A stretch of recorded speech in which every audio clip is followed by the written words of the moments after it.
Imagine if one day the entire world wakes up to realize that 20% of the human population has suddenly gained superpowers. Well, imagine no more, because I have the answer to that question, and it all exists in the form of the next big superhero universe called Cosmic, which I am creating from scratch. Hi, my name is Agbaje Muib, and this is AIM Comics. If you want to watch me build my superhero universe or want to create your own, then subscribe to the channel. Let's get right into it. Before we get into the story and premise of this new superhero universe, it's important to know how it came to be. I've basically been building this universe since I was 7 years old, when I discovered my love for comic books and art. I spent years creating characters and stories as a child, and for the past few months, I've been rebooting those childhood heroes to finally tell their stories to the world and fulfill my childhood dream of becoming a world-renowned comic book author. I've taken a lot of inspiration from animes, shows, and movies I love, like Dragon Ball, My Hero Academia, the first phase of the MCU, the DC animated universe, and more. This is going to be part 1 of a video series where I'm going to try my best to explain the concept and premise of the Cosmicverse without spoiling any important plot points I have planned for the story. The entire story takes place in the year 2105, where humanity has reached a new age. The planet has united under one world government with a new president of the world elected every 5 years. Countries still exist, but they no longer have their own governments. Space travel is now very common as well. People casually take vacations to other planets, although no human has been beyond Jupiter. Aliens also constantly visit and inhabit Earth, and the planet is now considered a developed planet. Through these aliens, humanity learns of 7 forces that govern the very reality they exist in, and they set out to tap into those forces like every other alien species does. In this new age of humanity exist our 5 main protagonists for this universe. At its heart is Kairen Sikashi, a 22-year-old working as a journalist in Century Gulf Media. He became a journalist in order to find his missing brother. You see, when Kairen was 8 years old, his older brother, Alexis, was kidnapped by a mysterious cult along with other kids from his neighborhood. Ever since Alexis's kidnapping, Kairen became lonely and antisocial, even forgetting how to smile. He dedicated his life to finding his brother and bringing the kidnappers to justice. One day, Kairen finds a mysterious glowing orb buried beneath his backyard, and when he touches it, it fills him with dark energy, putting him into a coma. When he comes to, he realizes the orb fused with him and gave him the ability to control and manipulate shadows and darkness. After realizing his brother's kidnappers have resurfaced, Kairen decides to use his newfound abilities to stop them once and for all, becoming a vigilante who is eventually dubbed the Shadow by the police force, which leads him into direct conflict with Detective Jax Taylor. Jax Taylor is an easygoing dude, although he has his own share of childhood issues as he grew up in a racially discriminative neighborhood, which included the local police. So, he decided to become a cop himself to stand up and represent all colored people and fight against the real criminals and the corrupt system. His incredible work and achievements made him the youngest detective in his local police department at the ripe age of 21. He eventually becomes the lead detective in the case of a mysterious new vigilante known as Shadow. While investigating Shadow, he accidentally interferes with the resonance reactor. The resonance reactor is a machine being developed by Nugo Labs, backed by the government of course. The machine was intended to tap into the very cosmic forces that govern the universe, to give clean and unlimited energy to the entire planet. But the machine doesn't work as planned, and it causes an explosion so huge it leveled about a quarter of Techno City, and it sent a shock wave of radiation around the entire planet, giving every 1 in 5 people a connection to the cosmic forces, awakening superpowers in them.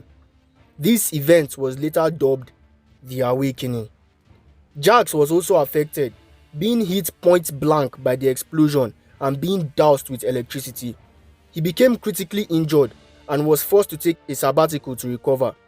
He blamed Shadow for the awakening, and when he discovered he had the power to control lightning, he decided to use his powers to level the playing field and deal with Shadow once and for all, with some help from his stepsister, Crystal. Crystal Taylor is a kind-hearted and reasonable person. She is a semi-pacifist and believes violence isn't always the answer, but is necessary in certain situations. Her father died when she was 8, and her mother got married to Jax's dad. At first, the two despised each other, but eventually they grew closer and closer until they formed an unbreakable bond. She only agreed to help Jax take down Shadow because she was curious about who he really was and why he does what he does. One day, while she was on her way home, a bunch of muggers cornered her. Although she knows a bit of self-defense, she knew she couldn't fight them off all at once. That's when Shadow jumped in and saved her, then left without even looking at her or saying a single word. This changed her whole outlook of Shadow, and she then changed her stance and tried to convince Jax that Shadow was a hero, and instead of hunting him down, he should try to understand him. Unbeknownst to Crystal, she was also affected by the resonance reactor explosion, but her powers hadn't manifested yet. It was in a dire situation when Jax was about to lose his life that all her emotions spiraled out of control and she awakened her powers. She gained the ability to control and manipulate light and luminance. She and Jax eventually team up and form a friendship with Kairen to find Kairen's brother and stop the cult. During Jax's initial investigation of Kairen, he made a friend called Alan Swift. Alan had helped Jax in some investigations prior to Kairen's emergence and was helping him with the Shadow investigation as well. Alan is a brilliant scientist and a millionaire. He is the owner of the company N-Tech. When Alan was 18 studying technological engineering in university, he lost his right arm in an accident, and ever since then, he tried to get it back using tech and different experiments. He eventually discovered bonding properties in mercury, and he altered that mercury to be compatible with his blood, creating a whole new liquid metal and a new element, Gratians. He then infused the canister of the Gratians with tiny nanobots and programmed them to have transformative properties. And he then linked those nanobots to his brain and his nervous system. Then he injected the full canister into his body, fusing the nanobot-infused Gratians with his blood, successfully growing his hand back, although in a metal state.